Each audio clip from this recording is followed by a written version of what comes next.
Will raising the minimum wage lead to inflation? So it's a great question. Some people say absolutely not. Some say absolutely it's going to be the answer, which I don't know. What are your thoughts? Let's dive into this.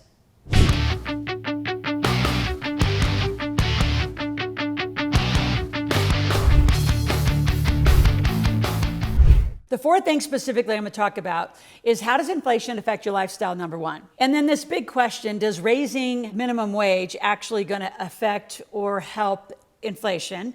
Number three, which is probably the biggest for those of you out there that have parents on a fixed income or anybody on a fixed income, how's it going to impact you and what do you do? And number four, probably the most interesting is how do you protect yourself in this crazy environment of unpredictability? So got to get pen and paper. Like I said before, we got a lot to talk about. Let's talk about two other points though really quick. Does increasing minimum wage really affect and help in inflation? Well, not really, because proportionally as inflation goes up, and even if they get a little, and we're talking minimum wage, we're talking people who are used to $1 and a $2 is an extra raise. So people who used to make $12 are making $16, $16 to $20. That $4 to some might make a big difference, but proportionally to the rate of inflation, because it's going so high, not really going to make that much of an impact. Now, who has the biggest impact? The biggest impact are the fixed income folks. Here's some ideas around being on a fixed income. So you could partner with people. Think about this. You've worked 20, 30, 40 years in the workforce. There's something that you know how to do, right? I have an older gentleman in Utah. He does metal art. Now, does he love to do it as a hobby? Yeah, but he doesn't know how to market it. Well, you know what? He's got a bunch of kids and grandkids. They can get him on the internet. He can do the art in his little shop and get the metal art done, partner with your grandkids and your kids, and get on the internet. So a lot of you, if you're not technical, which most of you aren't, you're going to need to partner. The other idea is a lot of you have skills you could do together. So here's two other examples. So I have a woman who's been writing books and publishing and editing for a long time.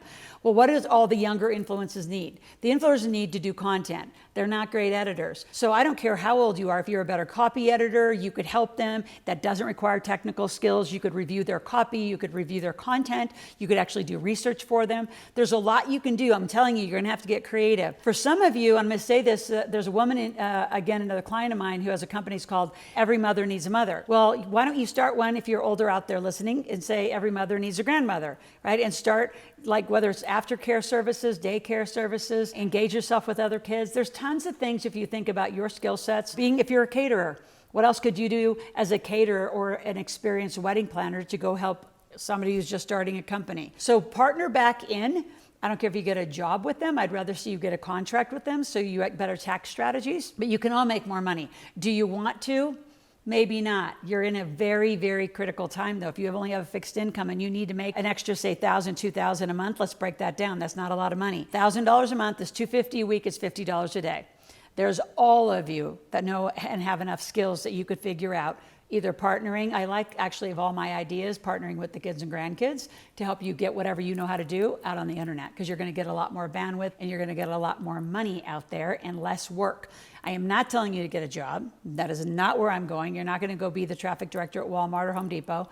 You're going to just produce extra money and gives you more time with your family. So I'm just getting creative with you. I want to open up your mind. There are ways for you on a fixed incomes. I know I have a lot of those folks who actually, during the pandemic, in their 50s even, said, I'm out.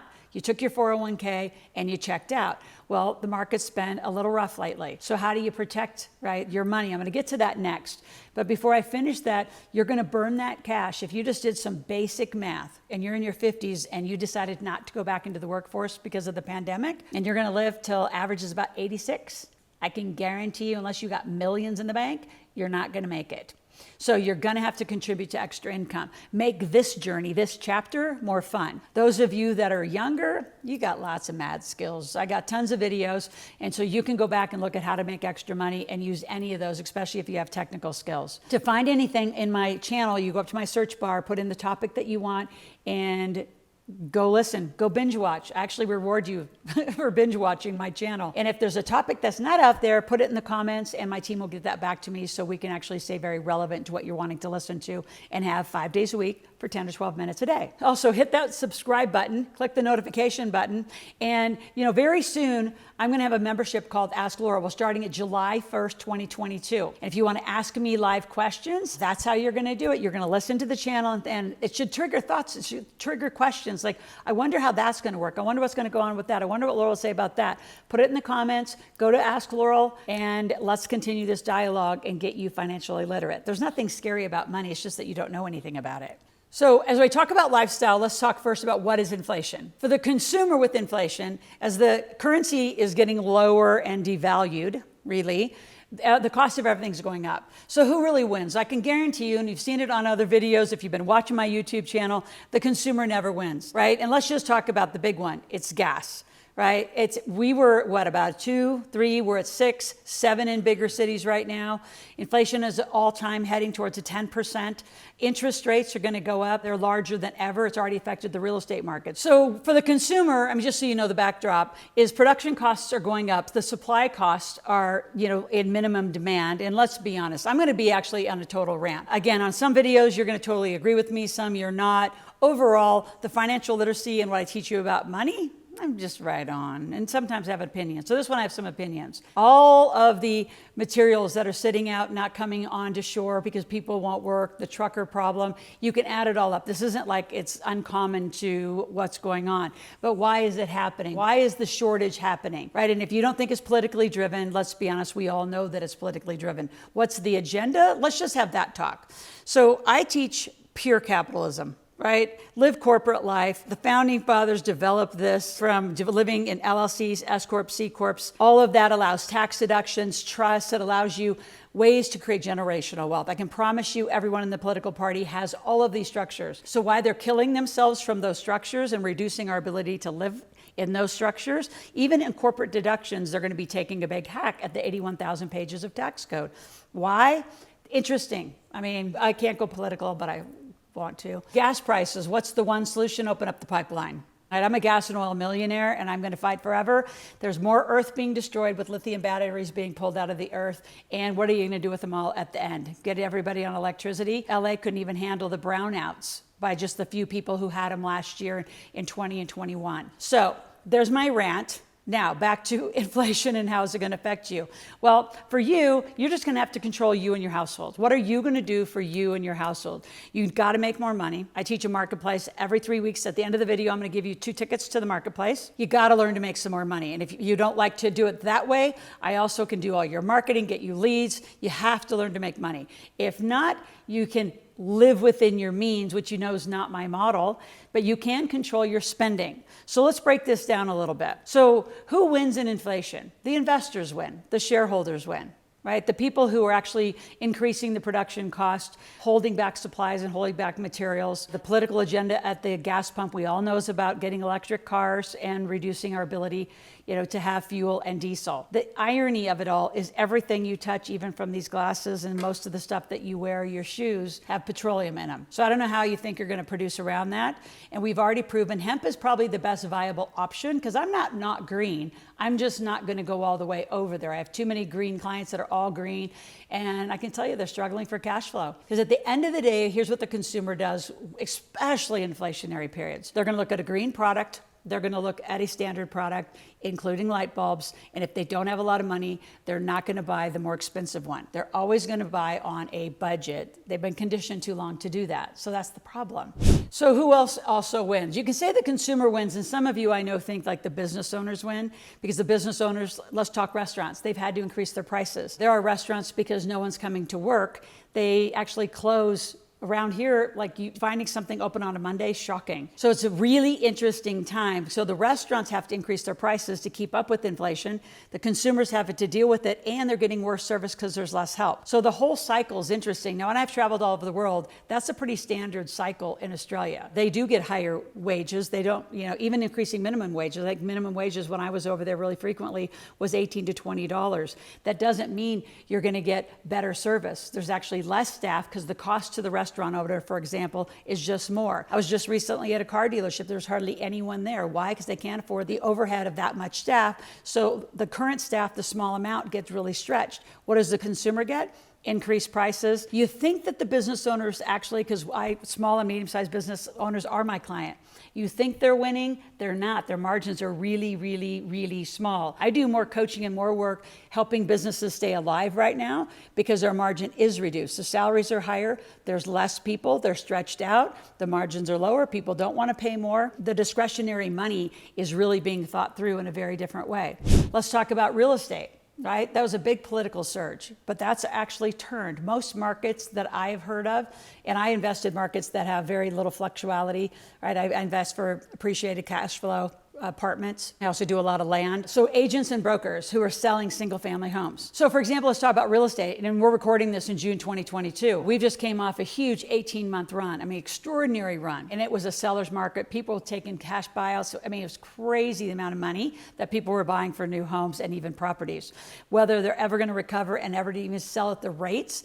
Like, I think a lot of those buyers are crazy. They were buying at the highest rates. If this makes 2006 look like a kindergarten game, given the rates that have gone up, if they're ever going to buy out at a profit, it'll be interesting. So we've seen all this cycle. So what do you do about it? Again, I'm going to go back to you. You have to learn to make some more money. You, your family, your household, make some more money and control your spending. Now, I'm not saying reduce your spending. I'm saying control it. At the end of the video, I'm going to give you some ideas on how to do that. So back to inflation, interest rates, and the little problem we're having right now. How do you protect your money?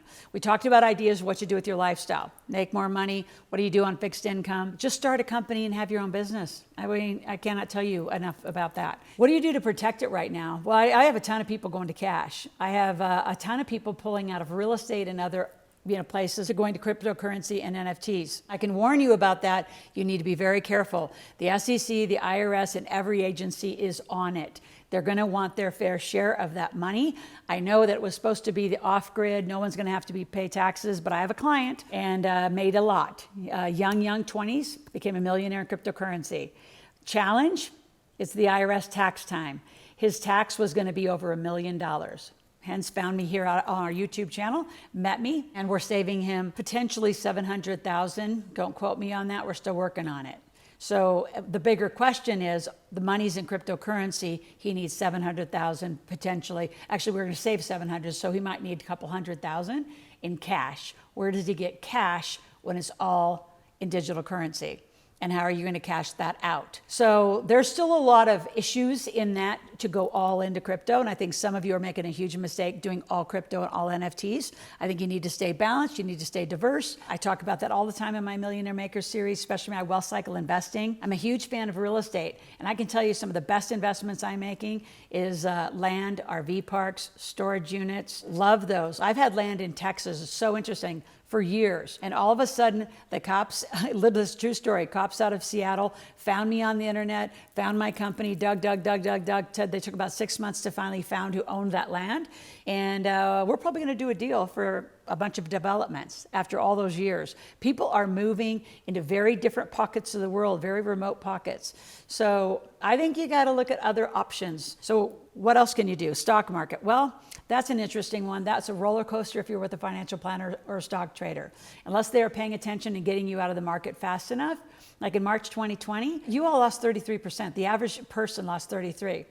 I have an app. I'm going to give you a link to it. It's called iFlip. You've heard me talk about it over and over. And it's a software. And it's algorithmically programmed into Smartfolio. So it takes you out of the market upon a big dip. So the most I've ever lost is about 2.83% ever.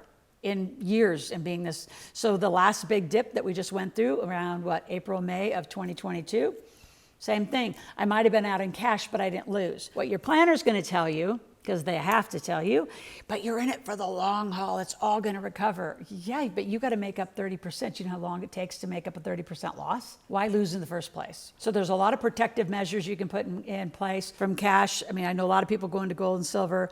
I've already told you my real estate play. I would do some cryptos, and I would do the stronger, longer standing ones. I'm actually in NFTs, so I'm clearly in those as well. But as far as the stock market, I would only use iFlip. So again, I want you to grab your free app for iFlip at the link below. And I'd love to get to know you more. and what your real situation is. So I have a quiz. It's called my financial personality quiz. It's 4 parts. It puts you into one of the 4 categories, tells me who you are, what your biggest problems are, and then that immediately is followed by a gap analysis profile, which sends you out, and that comes from my Millionaire Maker book. You're going to fill out the profile, have a one-on-one conversation with my team, and away we go. If we can help you more, we'd love to work with you one-on-one. So grab 2 tickets to my event, the Millionaire Intensive and Marketplace, and come learn to make money. We're doing them every 3 weeks, so you cannot miss, and you can reattend. Go make some more money, and I'll talk to you tomorrow.